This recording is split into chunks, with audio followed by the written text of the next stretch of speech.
Story number 9. The important things.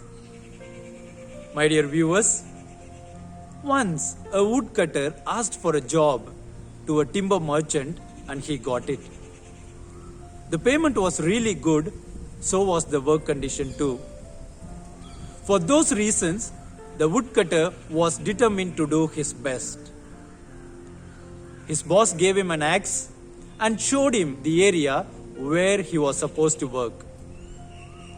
On the first day, the woodcutter brought about 18 trees. Congratulations, the boss said. Go on that way. Motivated by his words, the woodcutter tried harder the next day. But he could bring only 15 trees. The third day, he tried even harder, but he could bring only 10 trees. Day after day, he was bringing less and fewer trees. I must be losing my strength, the woodcutter thought. He went to the boss and apologized, saying that he could not understand what was going on. When was the last time you sharpened your axe? The boss asked. Sharpened? I had no time to sharpen my axe.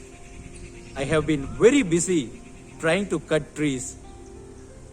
Now, the worker realized his mistake and decided to do the right things at the right time.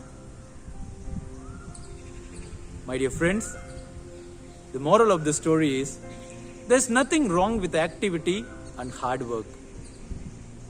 But we should not get so busy that we neglect the truly important things in life, like our personal life, taking time to get close to our Creator, giving more time for our family, taking time to read, etc.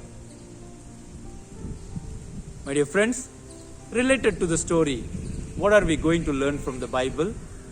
My dear friends, the most important thing for Abraham was faith. The most important thing for King Solomon was wisdom. The most important thing for Mother Mary was doing the will of God. The most important thing for John the Baptist was to prepare the way for Jesus. The most important thing for St. Paul was to preach the crucified and risen Christ. The most important thing for St.